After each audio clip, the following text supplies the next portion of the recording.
I'm Tony, 27M, and I've been dating Penelope, 25F, for about 8 months now.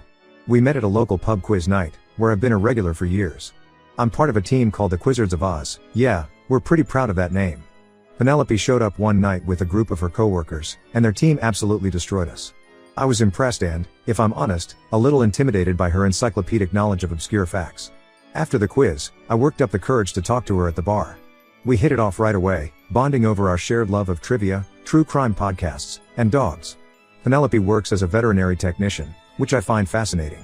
I'm a software developer, and she actually seemed interested when I rambled on about my latest project. Our relationship has been great so far. Penelope is smart, funny, and we share a lot of common interests. She's introduced me to rock climbing, which I'm terrible at but enjoying anyway. I've gotten her hooked on my favorite sci-fi series. We've even started talking about moving in together, maybe getting a dog. Everything was going smoothly until last week when we had dinner with her best friend Taylor, 26F, and Taylor's boyfriend Chris, 28M. I'd met Taylor a few times before at group hangouts. She seemed nice enough, if a bit reserved. Taylor and Penelope have been friends since high school, and I know they're really close. This was my first time meeting Chris though, and boy, was it an experience. We decided to try out this new fusion restaurant that had just opened up in town. It's been all over social media, with people raving about their innovative menu. The place had a really cool vibe with dim lighting, eclectic decor, and these interesting art installations made from recycled kitchen utensils.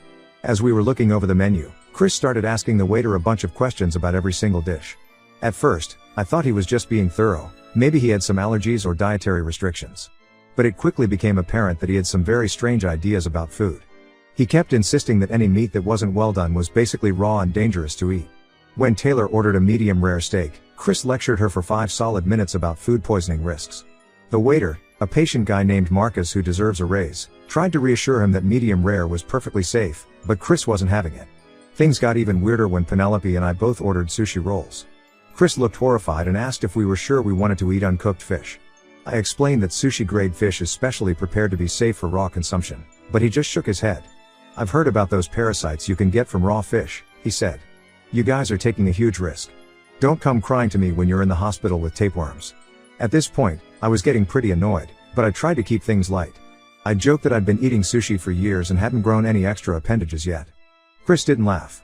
Taylor looked uncomfortable but didn't say anything. When our food arrived, Chris made a big show of thoroughly inspecting every bite before eating it. He sent back his chicken twice for being undercooked even though it looked perfectly fine to me. Poor Marcus was at his wit's end, but remained professional throughout. Things came to a head when Chris saw Penelope eating her sushi. He actually reached across the table and tried to grab her chopsticks, saying, "I can't let you poison yourself." That was the last straw for me. I told Chris to back off and mind his own business. I said his behavior was ridiculous and he was ruining everyone's meal with his ignorance about food safety. I might have raised my voice a bit, I'll admit. The stress of the evening had gotten to me. Chris got all huffy and defensive. He said I was being reckless and that he was just looking out for everyone's health. Taylor jumped in to defend him, saying I was being needlessly aggressive. Penelope just sat there looking mortified. The rest of the dinner was super awkward. We ate in tense silence, punctuated only by Chris's occasional muttering about food safety. We ended up leaving early, with Chris still going on about food poisoning as we walked out. I made sure to leave Marcus an extra big tip for putting up with all this. In the car on the way home, Penelope told me I had embarrassed her by confronting Chris. She said I should have just ignored his comments and kept things pleasant. I disagreed. I felt like Chris was way out of line and someone needed to stand up to him. We've never really fought before, but this turned into a pretty heated argument. Penelope said I have anger issues and need to learn to let things go. I think she's being unreasonable and enabling Chris's bizarre behavior. I pointed out that Chris was the one who made a scene in the restaurant, not me. She countered that I escalated things by yelling at him. We went back and forth like this for a while. I brought up how Chris tried to physically stop her from eating her food, which I felt crossed a major line. Penelope admitted that was inappropriate, but said I still overreacted. By the time I dropped her off at her apartment, we were both frustrated and upset. Now Penelope isn't talking to me beyond terse text messages. Taylor is apparently blowing up her phone about what an awful boyfriend I am. I'm feeling confused and hurt. Am I really the asshole here? I feel like I was just standing up for myself and Penelope against this guy's ridiculous food paranoia. But now I'm starting to doubt myself. I've always prided myself on being a level-headed guy. In my job as a software developer, I have to stay calm under pressure and deal with difficult people all the time. But something about this situation really got under my skin. Maybe it's because things with Penelope have been going so well, and this feels like our first real bump in the road. Part of me wonders if I'm overreacting because of some baggage from my last relationship. My ex was constantly trying to control what I ate, pushing her latest fad diet on me and making snide comments if I indulged in junk food. It took me a while after that relationship to feel comfortable enjoying food again without guilt. Maybe that's why Chris's behavior bothered me so much? I've been replaying the evening over and over in my head, wondering if I could have handled things differently. Should I have just kept my mouth shut and let Chris rant? But then I think about how uncomfortable Penelope looked when he tried to grab her chopsticks, and I feel justified in speaking up. I'm also worried about the state of my relationship with Penelope. We've never had a fight like this before. What if this is a deal breaker for her? The thought of losing her over this is making me sick to my stomach. I tried calling Penelope this morning to talk things out, but it went straight to voicemail. I left a message asking if we could meet up and discuss things calmly, but I haven't heard back yet. The silence is killing me. I'm considering reaching out to Taylor to try and smooth things over, but I'm not sure if that would make things better or worse. On one hand, I want to explain my side of things. On the other hand, I'm still pretty angry about how she and Chris behaved. So here I am, turning to Reddit for advice. Am I the asshole for confronting Chris about his food behavior? Should I have just kept quiet to keep the peace? How do I fix things with Penelope? Any input would be appreciated because right now, I'm feeling pretty lost. Update 1. Thanks for all the responses to my original post. Reading through the comments gave me a lot to think about. I decided to try talking things out with Penelope again once we'd both had some time to cool down. I invited her over to my place for dinner last night. I cooked her favorite pasta dish, a recipe I learned from my Italian grandmother. It's become a bit of a tradition for us, something I make whenever we need to have a serious talk. As we sat down to eat, I could feel the tension in the air. We both knew we needed to address what happened, but neither of us seemed to know where to start. Finally, I broke the ice by apologizing for losing my cool at the restaurant. I explained that while I still felt Chris's behavior was out of line, I could have handled it more tactfully. I admitted that I let my frustration get the better of me and that I shouldn't have raised my voice. Penelope seemed to appreciate my apology. She reached across the table and took my hand, which felt like a good sign. She admitted that Chris can be a bit much sometimes, but said that Taylor has been her best friend since childhood and she feels protective of her.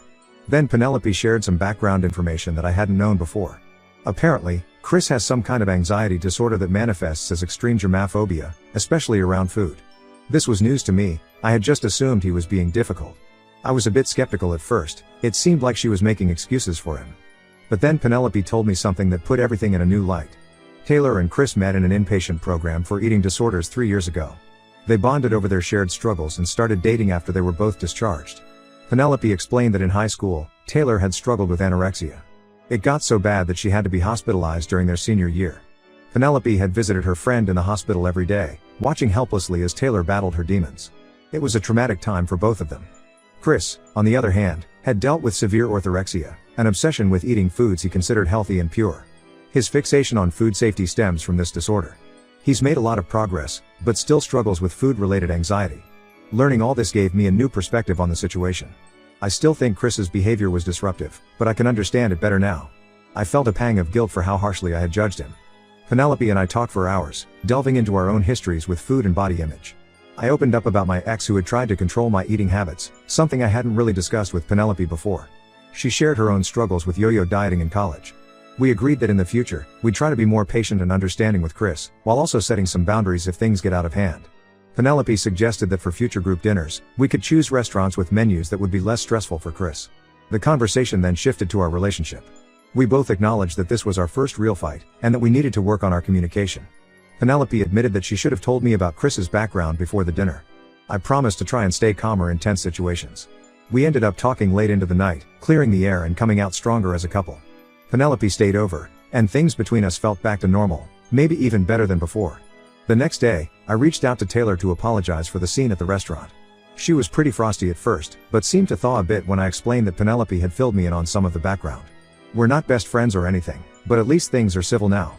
I'm still not sure how to handle future interactions with Chris. His issues are clearly more complex than I initially realized. I want to be supportive of Penelope's friendship with Taylor, but I also don't want to subject myself to uncomfortable dinners on a regular basis. Penelope and I agreed we'd take things on a case-by-case basis for now. Overall, I'm feeling cautiously optimistic. This whole experience has taught me a lot about the importance of communication and not jumping to conclusions. It's also made me realize how much I care about Penelope and our relationship. I'm glad we were able to work through this together. Thanks again to everyone who weighed in with advice. It really helped me gain perspective on the situation.